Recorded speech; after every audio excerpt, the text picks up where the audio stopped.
시청자 여러분 안녕하십니까. 지금부터 정권의 한보정론을 시작하겠습니다. 자, 이번 시간에는 말이죠, 이 중앙일보가 분석하고 있는 전국 판세를 말씀을 드리겠습니다. 중앙일보의 분석은요, 양 정당의 기본 판단을 하나의 자료로 인용을 하면서 분석을 해내고 있습니다. 자, 어떤 변수들이 있는지, 그리고 또 실질적으로 양당이 지금 판세를 어떻게 보고 있는지 여러분들께 쭉 정리를 해드리도록 하겠고요. 역시 지금 이 보도의 특징을 보면은 막말망언, 이게 이제 막판에 중요한 변수 떠오르고 있는데, 후보들의 막말망언보다는 오히려 양 대표의 입이 더 큰 리스크가 아니냐. 예, 그리고 결국은 뭐 이미 여러분들께서도 잘 아시겠지만은 이 중도층, 그리고 이제 2030층의 반응이 큰 관건이 된다, 이렇게 결론을 내리고 있습니다. 자, 그래서 이 내용을 말씀을 드리도록 하겠고요. 지금 이 토화 언론에서 대대적으로 보도하고 있는 내용인데, 이것도 뭐 우리가 다 예측해 왔고 또 실질적으로 이루어지고 있는 일인데, 중국이 말이죠, 이 AI를 이용한 이 가짜 뉴스, 이걸 가지고 우리 한국, 그 다음에 미국, 인도, 요 세 개 국가의 선거에 본격적으로 개입하고 있다. 자, 이래도 쉐쉐만 하면 되는 건지 이재명한테 좀 묻고 싶어요. 예, 그리고 또 지금 이제 그 백종원 뭐 이제는 뭐 완전히 뭐 대기업이잖아요. 자, 그런데 여기에서 만든 도시락이 말이죠, 물론 이제 하청업체가 만들었지만은 도시락에서 이물질이 나왔어요. 이제 체크해 보니까 이 제육볶음인데, 이 제육볶음을 만들 때 식용유를 쓰는데 그 식용유 뚜껑이 거기에 들어가 있습니다. 자, 어쨌든 간에 뭐 제3의 이물질은 아니라고 하지만 식약청에서 공식적으로 조사한 내용이에요. 그래서 요 파장도 좀 있을 것 같아요. 그래서 이런 내용도 제가 한 20분에 걸쳐서 말씀을 드리겠고, 그리고 시간이 되면요, 이 리들 이재명이라고 하는 이원우 경기도 주택공사 사장의 부인이 지금 이재명을 비롯한 여야 정치권 인사들을 집중적으로 비판하고 있는데요. 그 중에 이재명을 아주 단단히 비판하고 있어요. 자, 이 SNS 글은 일단 삭제는 해놨지만 뭐 이미 벌써 언론에 포착이 돼가지고 쫙 지금 돌고 있습니다. 자, 이게 이재명의 실체거든요. 그래서 이재명의 실체를 다시 한번 우리가 알고 이번 선거 이 투표, 특히 이제 모두에 말씀드린 대로 2030과 그 다음에 중도층 여러분들, 그리고 특히 여성 이 유권자 여러분들께서 제고하실 필요가 있지 않나. 이래도 이재명 비준당을 찍을 것이냐, 이런 근본적 문제 제기를 하게 되는 것 같습니다. 자, 그래서요, 지금 이제 그러면 맨 먼저 이 전국 판세를 여러분께 말씀을 드리겠는데요. 자, 요거를 보면은요, 죄송합니다. 예. 요거를 이제 이 전국 판세를 보면은요, 예, 자, 우선 요걸로 간단하게 말씀을 드려놓고 자세한 설명을 하겠는데요. 자, 254개 지역구에서 우리 국민의힘의 경우에는요, 지금 이제 최저 90석을 보고 있습니다. 최저 90석을 보고, 그러고서 이제 그 최대는 경합지역이 55곳으로 보고 있거든요. 그러니까 경합지역을 다 이기면은 145석이 되는 거죠. 자, 근데 뭐 경합지역에서 다 이기는 수가 있겠어요? 예, 뭐 일부는 잃고 일부는 다시 우리가 회복하고 그러겠죠. 민주당도 마찬가지. 민주당도 지금 우세하다가 보는 지역이 지금 110석이고 110곳이 되는 것이고요. 경합지역을 여기는 이제 50곳으로 보고 있어요. 그러니까 최대치는 160석이 됩니다. 그래서 국민의힘에서는 90에서 145석을 보고 있고, 민주당은 110에서 160석을 보고 있다. 예, 이게 이제 중앙일보가 분석한 내용이 되겠고요. 그 다음에 이제 경합지역을 보면요, 각 부분 지역별로. 자, 이제 서울의 경우에, 지금 이제 서울의 경우에는 총 48개가 되는데, 지금 우세하다고 여기 지금 이 글자 수는요, 이 숫자는 이제 우세 지역이 되겠습니다. 서울에서 우리 국민의힘 우세가 15곳, 그리고 민주당은 10곳이 되겠고요. 그 다음에 이제 강원도는 총 8석인데 국민의힘은 3석이 우세하고 민주당은 4석이 우세하다. 그리고 경기의 경우 인천 경기가 되겠습니다. 총 74석인데요. 국민의힘은 11, 그리고 민주당은 10개가 되겠습니다. 그리고 충청권에서는요, 총 28석인데 국민의힘이 13, 민주당이 10이 되겠습니다. 자, 그리고 이제 호남은 뭐 완전히 민주당 싹쓸이, 그리고 TK는 국민의힘이 싹쓸이가 되겠습니다. 자, 그 부울경이 이제 또 굉장한 경합지역이 되겠습니다. 자, 부울경. 이게 이제 총 40석인데요. 국민의힘이 13석이고 민주당이 15석이에요. 그래서 이번 승부는요, 지금 민주당에서는요, 수도권 앤드 우리 국민의힘도 수도권을 제일 큰 경합적으로 보고 있죠. 자, 근데 이제 민주당에서는요, 수도권 플러스 경남을 최고 큰 경합적으로 보고 있어요. 그래서 지금 이 경남의 경우에 40석 중에 국민의힘이 13석, 민주당이 15석이 되겠습니다. 요게 지금 전반적인 큰 이 틀의 이 판세가 되겠습니다. 다시 한번 말씀드리면 부울경은 40석 중에 국민의힘이 13, 15. 예. 그 다음에 충청도에서는 국민의힘이 13, 민주당이 10. 인천 경기에서는 국민의힘이 11, 민주당이 10. 그 다음에 강원도에서는 국민의힘이 3, 민주당이 4. 그리고 서울에서는 국민의힘이 15, 민주당이 10. 이렇게 해서요. 여러분들께서 꼭 머릿속에다가 넣어주실 숫자는 90에서 145. 그리고 민주당은 110에서 160석. 그래서 경합은 국민의힘이 55석, 민주당이 50석. 그래서 경합지역은 국민의힘이 5곳을 더 많이 보고 있다. 예, 요렇게 기억은 꼭 해주시면은 앞으로 이 선거 관리 관련된 이런 뉴스를 보시고 여러분들 스스로의 판단할 수 있는 그 굉장히 중요한 이 데이터가 될 수 있다. 요 말씀을 제가 드리고 싶어요. 자, 그러면 말이죠. 이제 조금 디테일하게 여러분께 이제 분석을 좀 해드리도록 하겠는데, 자, 우선 말이죠. 자, 제가 그러면 하나씩 여러분께 이제 쭉 말씀을 드리겠는데, 지금 이렇게 해서 지금 이제 경합이 50석에서 55석 정도가 된다. 이렇게 보니까 양당에서 지금 이 투표장으로 자기 지지층을 불러들이기 위해서 지금 난리가 난 지역입니다. 자, 그래서 말이죠. 지금 민주당에서 보는 생각은요. 민주당에서 보는 생각은 총 110에서 160석 정도가 민주당에서 보는 공식 입장입니다. 그래서 정권 심판 여론이 전국적으로는 지금 확대되어 있지만은 아직 민주당이 승기를 잡은 것은 아니다. 그리고 수도권과 부울경에서의 경합지역이 늘고 있다. 그리고 경합지역 전체에서 민주당 후보가 이기는 것은 불가능하고 여전히 반집 승부 상황이다. 이렇게 보고 있어요. 네, 반집 승부 상황. 자, 그리고 이제 우리 국민의힘에서는요, 전국 55곳을 지금, 그 박빙 지역을 55곳으로 보고 있는데, 내부적으로 우세 지역은 90석 안팎으로 보고 있고요. 수치만 놓고 본다면 90에서 145석이 당선 사정권인데, 낙관적이지는 않다. 그래서 총선 판세는 살 얼음판이고, 초박빙 지역에서 선방하면 국민의힘이 승리하지만 여기서 무너지면 개헌 저지서마저 뚫릴 수 있다. 이런 지금 우려를 하고 있는 겁니다. 자, 그래서 말이죠. 이 최대 승부처는 결국 이제 수도권 122석이 되겠는데, 지금 민주당에서는요, 서울과 인천, 경기 각 10곳을 합쳐서 20곳이 경합처가 되겠고요. 수도권에서는 20곳이 경합. 그리고 민주당은요, 그리고 국민의힘은 서울 15하고 인천, 경기 11. 그래서 26곳이 경합지. 그래서 이 국민의힘이 말이죠. 이 민주당보다도 6곳이 더 경합지로 수도권에서는요, 보고 있어요. 자, 그래서 지금 이제 수도권에서의 최고의 변수는 이 양문석과 김준영의 막말 논란이 최대 큰 변수인데, 현재까지 민주당에서는 큰 변화가 없다. 그렇지만 국민의힘에서는 이 경기도 후보들을 민주당, 우리 국민들이 심판할 것이다. 이렇게 반전을 기대하고 있고요. 그리고 이제 전체 40세에 걸린 PK에서는 양당이 총력을 기울이고 있어요. 그래서 민주당은 PK에서요, PK입니다.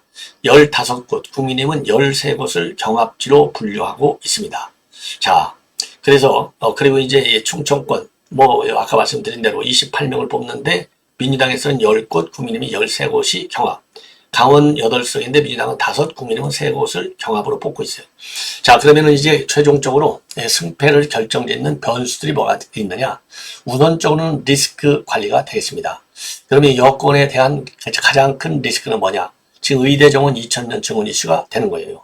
그래서 문제는 지금 우리가 이제 정부가 이것은 오픈 상태로 유연성 있게 지금 협상을 하겠다 이런 입장을 내놓고 하네요.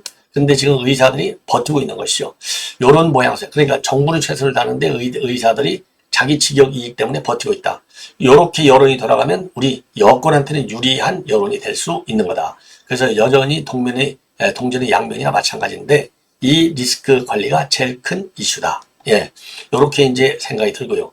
그리고 이제 민주당 입장에서는 개별 후보별 리스크들이 워낙 많아가지고 개별 후보별 리스크를 갖다가 이제 이 개인한테 지금 맡겨졌지 않습니까? 자, 그래서, 이게 이제 과연 어느 쪽으로 흔들릴 것이냐. 자, 이런, 지금 이게 변수가 될 수 있는데, 박동원 폴리컴 대표는 뭐라고 평가하느냐. 요거 김준혁 같은 경우 중도층 영향이 굉장히 크다. 예. 왜? 지금 이제 여성단체 협의회, 500만 명이라는 거 아니에요, 회원이? 여기에서 요 비판, 그리고 사퇴 촉구, 성명을 연일 내놓고 있지 않습니까? 그럼에도 불구하고 양당 모두 막판 리스크는 결국 뭐냐? 이게 대표들의 입이라는 겁니다. 왜? 지금 한동훈 위원장 같은 이재명은 일베 출신이다 라고 했고요. 이재명은 국민의힘은 4.3 학살의 후예다.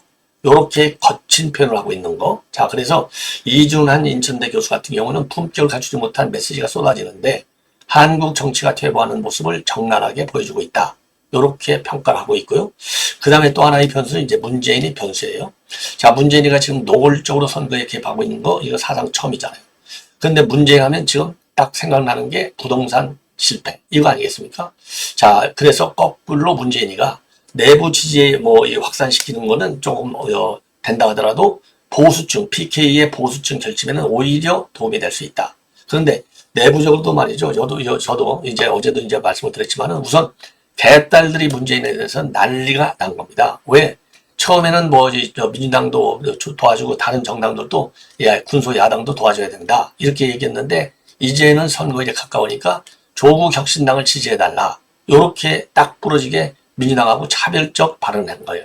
이게 지금 개딸들을 열받게 해가지고요. 이게 집도끼들을 결집시키는데 크게 도움이 되겠느냐? 아니 옳시다라고 판단할 수 있는 대목이 나오는 거예요. 그리고 결국은 총선의 최대 변수는 뭐냐? 요즘 여론조사에서 잘 잡히지 않는 중도층의 표심이라는 겁니다. 그래서 최진 대통령 리더십 연구원 원장은요. 진보와 보수는 똘똘 뭉쳤지만은 망설이는 중도층이 여전히 상당하다. 그래서 선거 막판 중도층이 한쪽으로 움직이면 경합적 결과가 순식간에 뒤바뀔 수도 있다. 예, 그리고 박동원 폴리컴 대표도요. 표심을 정하지 못한 2030 세대가 공정 이슈를 건드린 조국 혁신당 등에 얼마나 분노할지도 관건이다. 이렇게 보고 있는데요. 글쎄요, 제가 보기에는요, 이 조국, 여기는 안 움직일 것 같아요. 왜냐? 조국 지지층은 아주 극단적 진보 좌파가 아니겠습니까? 그래서 이 초강성들만 여기를 딱 지지하고 있기 때문에, 예, 그렇게 큰 영향은 없을 것이다. 라고 저는 판단이 됩니다. 예. 자, 이 정도로 해서요, 지금 중앙일보가 분석하고 있는 전국 판세의 큰 흐름은 이미 여러분께서도 이제 아시는데, 앞으로 남은 변수인데, 이제 새롭게 리스크로 지금 부각되는 것이 양당 대표의 입이다. 예. 이것도 하나의 리스크로 보고 있다는 점이 좀 특이한 것 같아요. 그리고 중도층과 2030의 입장도 굉장히 중요한 변수다. 이거는 모든 언론, 모든 정치 전문가들의 평가이기도 합니다. 그리고 항상 이 중도층이 문제예요. 문제가 아니라 중도층이 제일 큰 변수가 되는 것이죠. 그리고 최근의 여론의 지형, 제가 볼 때는요, 집도끼는 우리 보수층이 더 많다. 예, 최근에 문재인 정권 탄핵 때는 이 집도끼들이 진보층이 많았잖아요. 보수층에서 떨어져 나간 것이죠. 그러니까 이제 보수층에서도 약보수가 말하자면 진보 쪽으로 돌아섰다 이렇게 돼 있는데 워낙 문재인 5년 동안 거치면서 실적을 거듭하다 보니까 그 넘어갔던 약보수, 즉 진보라고 자칭할 수 있는 사람들이 이 정치 행태와 관련해서 이 사람들이 저는 다시 중도로 넘어왔다. 그래서 지금의 흐름을 보면은요, 지금 이제 우리 중도층이 오히려 제일 많다는 거 아니겠습니까? 예, 중도층이 제일 많고 그 다음에 보수, 그 다음에 진보 이렇게 되기 때문에 그리고 연령별 구조로 보더라도 지금 60대 이상의 유권자가 20에서 50대까지 유권자보다도 약간 좀 많게 나와 있어요. 그래서 이런 정치 스펙트럼 이념층으로 보나 아니면 실질적으로 우리 국민들의 유권자 넘버 숫자로 보나 우리 보수층의 집도끼가 더 좀 많아서 전체적으로 보면 유리한 국민에 있어요. 그런데 중도층의 이 범위가 보수층보다도 더 훨씬 크기 때문에 중도층이 여전히 가장 큰 지금 영향력 있는 변수가 된다. 저는 그렇게 해석을 합니다. 자, 이 정도는 이제 이거는 정리를 하고요. 자, 이번에는 말이죠. 지금 이제 중국의 지금 이제 총선 개입 이 정보인데요. 이거는 우리 국내 전문가들이라든가 연구기관, 싱크탱크에서 해놓은 게 아니라 이게 이제 그 신뢰성이 제일 문제잖아요. 이거야 우리가 이제 어제 오늘 얘기가 아니죠. 이미 외국 선거에 중국 정부기관들이 개입돼서 움직이고 있다. 이건 뭐 기정사실로 되어 있고, 중국과 러시아, 뭐 과거 트럼프 대통령 때도 러시아 개입이 뭐 이게 공공연한 사실로 드러나 있는 거 아니겠습니까? 그래서 중국이 이번 우리 국내 선거, 그리고 미국 선거, 그리고 인도 선거에 개입한다. 그리고 이미 지난번 대만 선거에도 개입했다. 요거는 뭐 거의 사실적인 것들로 이렇게 지금 알려지고 있어요. 자, 그런데 이번 이 중국 개입의 이 가능성, 이거는요, MS가 경고하고 나섰다는데 상당한 뭐라 그럴까요? 신뢰성이 있다. 이렇게 보여져요. 자, 그러면 우선요, 이것도 자료를 통해서 먼저 보여드리면, 자, 요게 이제 일종의 사례들입니다. 그래서 중국 AI를 이용해서 가짜 정보를 만들어내는 거예요. 이게 이 문어, 이런 게 문어가 특히 이제 오염수 방류 때문에 이제 말하자면 이제 형태가 바뀌어질 정도의, 바뀌어질 정도로 후쿠시마 오염수가 진짜 오염수라는 것이죠. 그래서 이런 사례를 만들어서 지금 퍼뜨려요. 그러니까 이제 반정부 세력들을 키워주는 역할을 하는 것이죠.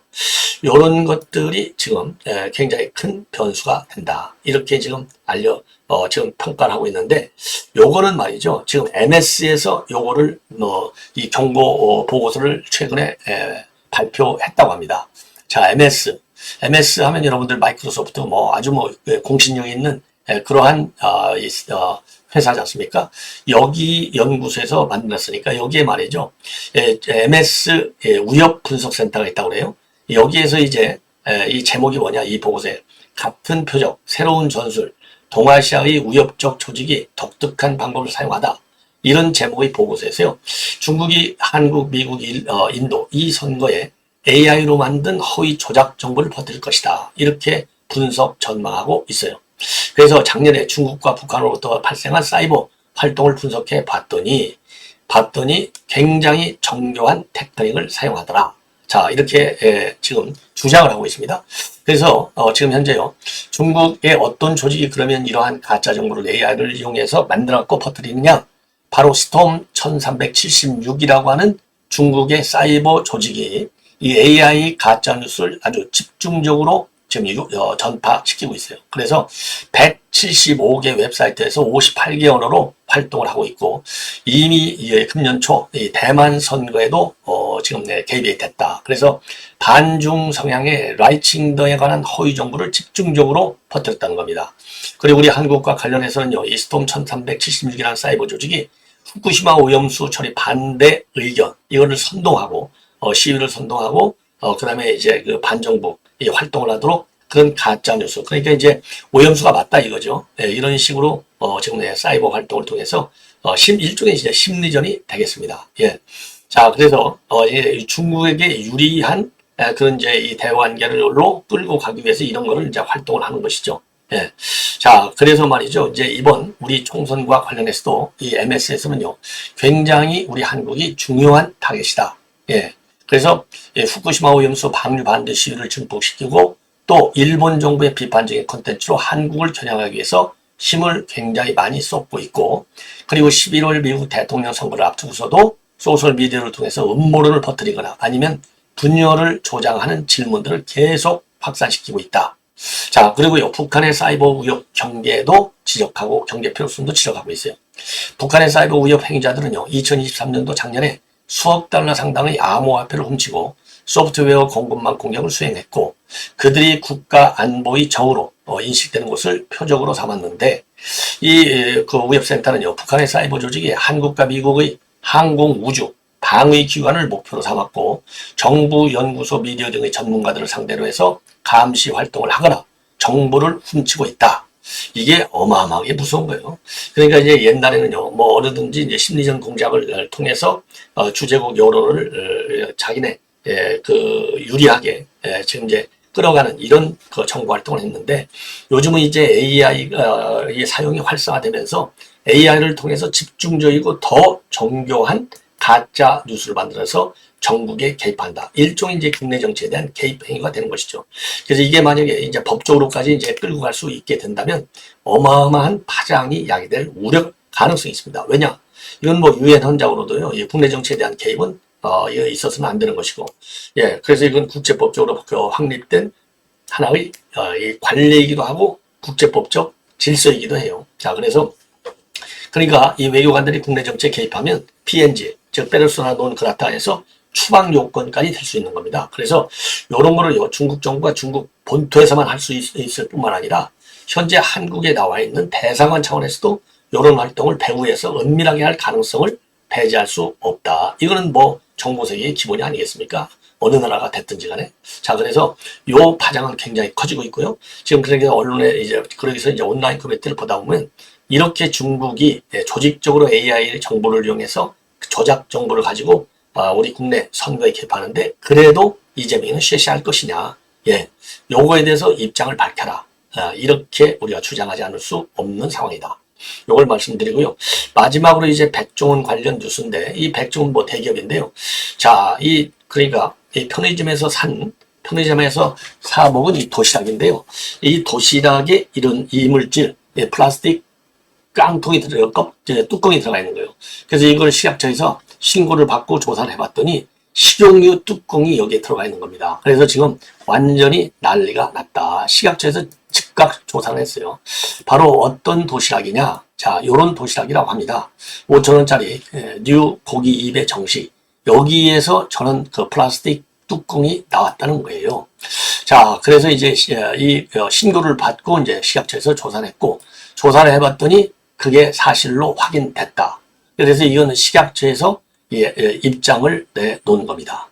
자, 그래서 이거 상당한 파장이 예상이 된다. 그 원인을 보니까요, 이게 제일 처음에 이제 도시락을 산 분이 이제 이의 제기를 했을 거 아니에요. 그런데 이제 이 제조사는 우리 별거 책임 없다라는 식으로 별로 반응이 없었어요. 그리고 이걸 판 편의점도 이거 별 반응이 없었어요. 그러다가 이제 아주 조사를 딱 식약처에 딱 신고를 하니까 식약처에서 조사를 해야죠. 조사를 해봤더니, 그러니까 왜 그러냐. 이게 이제 백종원 회사인데, 백종원 회사에서 직접 만든 게 아니라 그 밑에 하청회사에서 만든 거예요. 그러나 어쨌든 간에 이거 백종원 이름표로 나오는 제품이 되는 거 아니겠습니까? 자, 그러니까, 우리는 책임 없고, 제조사가 한 거야.